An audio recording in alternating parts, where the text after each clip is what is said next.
Marketing में बोल रहे हैं कि वो लंबा बना देगा प्रोडक्ट, आपको आपको वेट लॉस करा देगा, बहुत कुछ बोल रहे हैं मार्केटिंग में। लेकिन असलियत कुछ और ही है। असलियत में प्रोडक्ट्स में ज़्यादातर मैदा और चीनी है। हज़ारों साल के हिस्ट्री में हम इतना पैकेज फूड कभी और नहीं खाए हैं। My 5-year goal is to try to get health as a subject in every single school. अपने ग्रैंड पेरेंट्स का बात सुनो, जो ग्रैंड पेरेंट्स खाना खाते थे वही खाना खाओ। नमस्कार, हमारे इस खास कार्यक्रम दिल से दिल की बातें में एक बार फिर से आप सबका बहुत बहुत स्वागत है। Today we will have conversation with a very young, talented and influential personality, mister Revant Himmat Singh का, जिन्हें हम सभी फूड फार्मर के नाम से जानते हैं। Revant, welcome to our show. Thank you so much. From a high-profile finance job in the United States to millions of followers on Instagram, मैं चाहूँगा कि आप हमारे दर्शकों को अपनी इस जर्नी के बारे में बताएं। हाँ, तो मैं यूएस में मैकिन्जी में जॉब कर रहा था एंड इंडिया में मुझे पता था कि इंडिया में एजुकेशन को हम बहुत अहमियत देते हैं, हम बहुत इम्पोर्टेंस देते हैं, लेकिन लोग हेल्थ लिटरेट नहीं है। लोग बहुत स्मार्ट है लेकिन अनफॉर्चुनेटली हेल्थ को लेके बेसिक चीज़, आर्टिफिशियल स्वीटनर्स, कलर्स, कैलोरीज, उन्हें काफ़ी बेसिक्स काफ़ी बार नहीं पता होता है। एंड तो मुझे था कि ये फील्ड में कुछ करना है, अवेयरनेस रेज करना है अबाउट हेल्थ लिटरेसी। तो इसीलिए मैंने अपने यूएस में जॉब छोड़ा था, इंडिया आया था अवेयरनेस स्प्रेड करने का about health literacy and also about package food. तो मैंने वीडियोज़ बनाना चालू किया लोगों को बताने के लिए कि क्या हमारे पैकेज फूड में जो बेच रहे हैं वो मार्केटिंग क्या हो रही है और एक्चुअली असलियत क्या है। मार्केटिंग में बोल रहे हैं कि वो लंबा बना देगा प्रोडक्ट, आपको वेट लॉस करा देगा, बहुत कुछ बोल रहे हैं मार्केटिंग में, लेकिन असलियत कुछ और ही है। असलियत में प्रोडक्ट्स में ज़्यादातर मैदा और चीनी है। तो यही सब मैं वीडियोस बनाने लग गया लोगों को जागरूक करने के लिए, और लोगों को बहुत शॉकिंग लगा है वो कि वो दिन जो पूरे लाइफ खा रहे थे, अब उन्हें पता ही नहीं था कि वो एक्चुअली उनके लिए हेल्थ, सेहत के लिए अच्छा नहीं है। तो इसीलिए वीडियोस भी बहुत वायरल होने लग गए। इसी प्रकार अब मुझे लोग फूड सेफ्टी और हेल्थ क्रूसेडर की तरह बुलाते हैं। आपने एमबीए किया फाइनेंस में, सो ये फाइनेंस में एमबीए करना, यूनाइटेड स्टेट्स में मैकेंजी में जॉब शुरू करना, और फिर ये शिफ्ट इंडिया मूव करने का एंड बिकमिंग हेल्थ क्रूसेडर, ये कहाँ से आया? एमबीए क्यों किया आपने? आपकी इच्छा थी या आपके पेरेंट्स चाहते थे? फिर आपने मैकेंजी में जॉब लिया because you wanted a secure job, और फिर sudden shift to social media influencer तो कहना आपको गलत होगा, बट हेल्थ क्रूसेडर। मैं बहुत कभी कभी फिलोसफिकल लेवल पे सोचता हूँ कुछ कि हमारे लाइफ का पर्पस क्या है, सबसे लाइफ में इम्पॉर्टेंट क्या है। तो मैं रियलाइज़ कि हमारे लाइफ में सबसे इम्पॉर्टेंट क्या है? हेल्थ। हेल्थ में किसी के भी लाइफ में सबसे इम्पॉर्टेंट क्या है? हेल्थ। हेल्थ क्या चीज़ से बनता है? काफ़ी हद तक खाने से। और क्या हम खाना खा रहे हैं आज? ज़्यादातर पैकेज फूड। हज़ारों साल के हिस्ट्री में हम इतना पैकेज फूड कभी और नहीं खाए हैं। और जो ज़्यादातर पैकेज फूड है आज, हमें झूठ बोल रहा है। तो वंस अगेन, लाइफ का सबसे इंपॉर्टेंट है हेल्थ। हेल्थ क्या चीज़ से बनता है? खाना। खाना हम क्या खा रहे हैं? Package food. और पैकेज फूड हमें गलत चीज़ बोल रहे हैं। तो मैं रियलाइज़ किया कि अगर हम पैकेज फूड को सॉल्व करें तो हम लाइफ का one of the most important thing solve कर रहे हैं। लेकिन मैं 10 साल पहले न्यूट्रिशन भी पढ़ा था, बहुत पहले। तो मुझे न्यूट्रिशन के बारे में भी काफ़ी नॉलेज था। तो मुझे यही लगा था कि मुझे इसके बारे में फिर अवेयरनेस रेज करना है। It's very very challenging because आप ओपनली, मैं नेम्स ले रहा हूँ कंपनीज़ का, ये नहीं है कि मैं ब्लर कर रहा हूँ लोगोस। तो मेरा पॉलिसी है कि मैं लोगोस ब्लर नहीं करता हूँ, मैं नेम्स ओपनली लेता हूँ।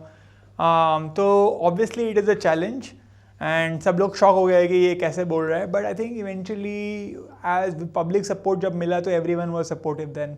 पेरेंट्स भी बहुत स्ट्रेस थे पहले कि क्या हो जाएगा, आपका जॉब नहीं मिलेगा, आपको कोई जॉब नहीं देगा आपको, और आप इनकम कैसे करोगे, लीगल। और एक तो मैं जॉब भी छोड़ दिया फिर, और ऊपर से मेरा लीगल खर्चा चालू हो गया। तो एक तो आप इनकम भी नहीं कमा रहे और दूसरा आपका खर्चा चालू हो रहा है। सो ऑब्वियसली बहुत स्ट्रेसफुल था, but I think with time, with public support, things have gotten better. As a health crusader हम किसी भी फील्ड में रहते हैं तो हमारा एक अल्टीमेट गोल होता है कि हम कहाँ तक पहुँचना चाहते हैं। अल्टीमेट गोल लाइफ में आप जिस फील्ड में है कि मुझे यहाँ तक ये अचीव करना है। जिस फील्ड में अभी आप हैं इसमें what is your ultimate goal? आप कहाँ देखते हैं अपने आप को? What is your final goal कि मैं इस मुकाम तक मुझे पहुंचना है? अल्टीमेट गोल मैं शायद नहीं बोल पाऊंगा, मैं 5 ईयर गोल बोल सकता हूँ. My 5 year goal is to try to get health as a subject in every single school in their classes. कि जो हम स्कूल में पढ़ते हैं वो हम यूज़ ही नहीं करते हैं कभी. जब बड़े होते हैं वो स्कूल में तो पढ़ लेते हैं, मार्क्स भी अच्छा आ जाता है, लेकिन वो फिर कभी बड़े होने के बाद काम नहीं आता है.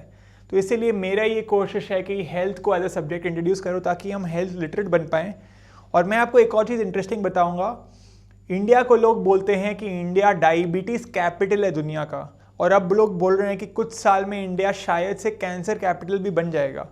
लेकिन अनफॉर्चुनेटली जब आप इसका बोलाओ कि इसका सल्यूशन क्या है, लोग जो यूजुअली जो स्टेप्स लेते हैं, क्या स्टेप्स लेते हैं?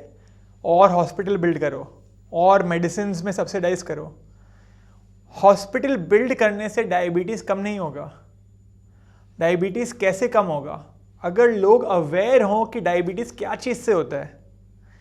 आपको प्रिवेंटिव हेल्थ केयर पे फोकस करना होगा, वो कोई फोकस नहीं कर रहा है. इसीलिए मैं हेल्थ लिटरेसी शब्द को बहुत बार वापस बोलते रहता हूँ, क्योंकि हमें उस पर काम करना है कि कैसे हम लोगों को सिखा पाएँ कि क्या हेल्थ क्या होता है, क्या खाने से हेल्दी आप बन सकते हो और ये सब. रेवंत, आपने बहुत सारे ऐसे प्रोडक्ट्स एंड कंपनीज की मैं कहूँगा पोल खोली है जिन्हें हम बचपन से कंज्यूम करते रहे हैं, यू नो, फ्रॉम एजेस. आप देखिए, मैं नाम नहीं लूँगा किसी भी ब्रांड या प्रोडक्ट का. इसके साथ मुझे लगता है कि आपको शायद हमारे दर्शकों को ये भी बताने की ज़रूरत है कि उसके ऑल्टरनेट्स क्या हो सकते हैं, क्योंकि हमें नहीं पता. अगर आपने हमें बोला कि ये एक ड्रिंक है जो आपको नहीं लेना चाहिए because this is not good for health, या जो उसकी परसीव्ड वैल्यू है वो रियल नहीं है, या उसके जो फ़ायदे सोचकर हम उसको कंज्यूम कर रहे हैं वो हमको वो फ़ायदा नहीं दे रहे हैं, तो इसके ऑल्टरनेट्स हम कैसे चुनें? हाउ डू वी चूज़ कि अगर हमको ये नहीं लेना है तो फिर हमको क्या लेना है? सो टू बी वेरी ऑनेस्ट, अभी मार्केट में जो सस्ते लेवल पे मैं बात कर रहा हूँ, जो अफोर्डेबल और मिडिल क्लास के लिए, अनफॉर्चुनेटली उतने ऑल्टरनेटिव्स क्लीन नहीं हैं. बिकॉज अभी तक ज़्यादातर सालों साल से लोग जंक फूड ही खा रहे थे, तो कंपनीज भी जंक फूड बना रहे हैं. लेकिन जैसे जैसे मैं और अवेयरनेस रेस कर रहा हूँ और भी लोग अवेयरनेस रेस कर रहे हैं, तो धीरे धीरे लास्ट 1-2 साल में ऑल्टरनेटिव्स आ रहे हैं. सो अभी तो उतने ऑल्टरनेटिव्स नहीं है, लेकिन अगले 3-4 साल में ऐसे ही और बहुत सारे स्टार्टअप्स आ जाएंगे जो हेल्दी फूड बेचेंगे. और अभी के लिए मैं बोलता हूँ कि आप अपने ग्रैंड पेरेंट्स का बात सुनो. जो ग्रैंड पेरेंट्स खाना खाते थे वही खाना खाओ, जो इन द सेंस कि सॉफ्ट ड्रिंक के बदले आप फॉर एग्जांपल अगर नारियल पानी पी सको, उसमें भी कुछ लोगों को टेस्टी भी लगता है, मुझे भी टेस्टी लगता है. सो कुछ ऑल्टरनेटिव्स हैं वैसे, मतलब जो नेचुरली अवेलेबल है. एंड फिर मैं लोगों को ये भी सिखाता हूँ कि कोई पैकेज फूड है भी तो कैसे आप सही पैकेज फूड चुन सकते हो. तो मैं कुछ टिप्स देता हूँ कभी कभी कि ये आप ये कुछ देख सकते हो पैकेज फूड में, ये वो.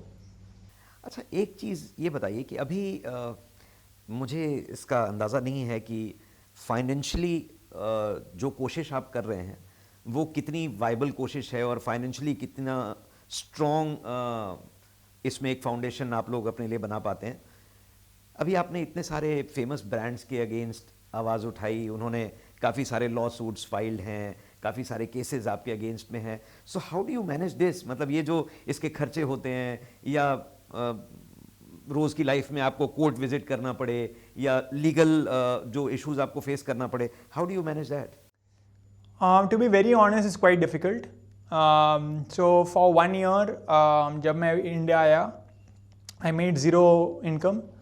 एंड तो यूएस में thankfully I had a very good job, so मेरा काफ़ी सेविंग्स था. तो I was not struggling because I had a good job in the US. So I was using my savings and that was good. So since May, June, then I had to start trying to find ways to make money because I cannot survive on my savings anymore. Yes.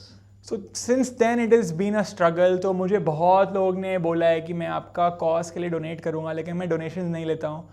और मुझे बहुत सारे food brands ने reach out किया कि मैं अब आप मेरा ब्रांड को मार्केटिंग कर दो. बट मैं फूड ब्रांड्स को मार्केटिंग में नहीं करता हूँ, तो मेरे ऑनेस्ट रहना है, अनबायस्ड रहना है. सो मेरे लिए अब चैलेंज है, तो मैं ट्राई करता हूँ अलग अलग एवेन्यूज़ ढूंढने का. आप एक ऐसा काम कर रहे हैं which concerns I guess almost everyone. मैं चाहता हूं कि हमारे जो दर्शक हैं, आप उनको थोड़ा एक्सप्लेन करिए कि जब आप किसी भी ब्रांड के लिए या किसी भी प्रोडक्ट के लिए बोलते हैं कि जो मार्केटिंग की जा रही है वो सही नहीं है, या जो इंग्रेडिएंट्स बताए जा रहे हैं, जिस तरह से उनको पोर्ट्रे किया जा रहा है वो सही नहीं है, आई एम श्योर उसके पीछे काफ़ी रिसर्च वर्क करना पड़ता होगा, क्योंकि एक बड़ी ही रिस्पॉन्सिबल एक्टिविटी आप ये कर रहे हैं। तो ये हमारे दर्शकों को अगर आप थोड़ा डिटेल में बता सके कि how do you do this, कैसे आप इस निष्कर्ष पे पहुंचते हैं कि जो भी प्रोडक्ट है वो कितना सही है या सही नहीं है हमारे लिए, या जो मार्केटिंग की जा रही है, इंग्रेडिएंट्स बताए जा रहे हैं, वो कितने सही या कितने गलत हैं। मैं आपको बता सकता हूँ, मैं ट्राई करता हूँ सिंपल रखने का। तो जो भी मैं प्रोडक्ट होता हूँ, कोई सपोज कोई भी प्रोडक्ट है, मैं प्रोडक्ट का ही बैक ऑफ द पैक में वहाँ इंग्रेडिएंट लिस्ट और न्यूट्रिशन लेबल होता है, और जहाँ पर प्रोडक्ट ने, वो कंपनी ने खुद ही लिख दिया है कि उन्हें कितना शुगर है, कितना मैदा है, कितना ऑयल है, ये वो। प्रॉब्लम है कि लोग वो पढ़ते ही नहीं हैं।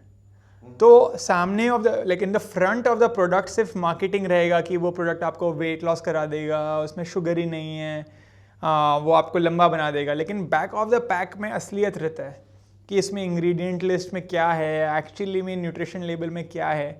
तो मैं ट्राई करता हूँ एज मच एज पॉसिबल कि सिर्फ बैक ऑफ द पैक को ही पब्लिक में सुना दो, वापस एकदम सिंपल रखने की कोशिश करता हूँ। और इसका मैं रीज़न बताता हूँ, क्योंकि वो कंपनी ने खुद प्रिंट किया है, तो लीगली जब वो कोर्ट केस बनता है बाद में, तो वो कंपनी मुझे रिफ्यूट नहीं कर सकता है। जो वो कंपनी खुद ही अपने पैकेज में लिखे हैं, अगर आप वो सुनाओगे तो वो रिफ्यूट नहीं कर सकते हैं, वो कि वो खुद ही लिखे हैं पैकेज में। रेवांत, अभी आपने एक नया शो शुरू किया है, and I think your first show goes live today. अगर आप हमें कुछ बताना चाहें, what do you want to achieve from this show that you are starting? So I'll tell you some quick pointers. The show is called Rethink India, and the reason why, basically what I noticed is that in most shows, podcasts, always वो famous लोग को लाते हैं। 90% of India is making less than 30,000 rupees, but no one has barely ever called someone who's making less than 30,000 rupees on their show. 90%. So basically जो पूरा voice है of India, वो हम लोग को पता ही नहीं है वो क्या बोल रहे हैं। हमें पता है कि वो टॉप 5% क्या बोल रहे हैं।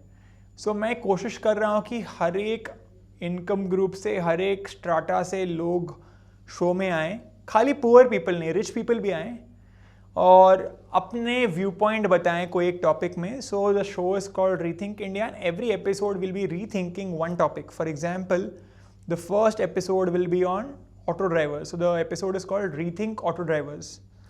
एंड द आइडिया इज़ कि ऑटो ड्राइवर के बारे में मैं जब भी किसी से पूछता हूँ तो लोग का बहुत नेगेटिव ओपिनियन होता है कि यार ये ऑटो ड्राइवर लोग वो सिर्फ पैसा को, मतलब ज़्यादा पैसा चार्ज कर लेते हैं, बहुत गाड़ी रैश चलाते हैं, मना कर देते हैं नहीं जाएंगे नहीं जाएंगे. सो मुझे अब ऑटो ड्राइवर से खुद वो ओपिनियन चाहिए था, भाई आप क्यों नहीं जाते हो, आप मना क्यों करते हो इतना, आप इतना रैश क्यों चलाते हो गाड़ी, आपका भी तो एक्सीडेंट हो सकता है. तो उनका मैं ओपिनियन जानना चाहता हूँ क्योंकि हमारे पास इतना स्ट्रॉन्ग ओपिनियन है कि ऑटो ड्राइवर तो ऐसे होते हैं. सो सिमिलरली मैं अलग अलग इंडस्ट्री के लोगों से को बुला रहा हूँ और उनसे बात कर रहा हूँ. Revanth, you are very young, 32 years, from a finance professional to social media influencer to a health crusader to starting your new show. आपका खुद को लेकर लाइफ में what is your vision for yourself? I am not talking about things that you do currently, but overall अपनी life में आप खुद को कहाँ देखना चाहते हैं? All I can say is that my life's goal is to try to add as much value as possible to the world. And try to solve as many big problems as I can in the world. There are 4 biggest problems that I have done research on that I've identified. One is animal cruelty, second is extreme poverty, third is health, and fourth is climate change. My life's goal is to try to solve the biggest problems in the world, and these are the 4 biggest issues that I have found. And hopefully with time I'll solve one by one. Thanks, Revan. Thanks for being with us. All the best for your new show and all your future endeavors. Thank you so much.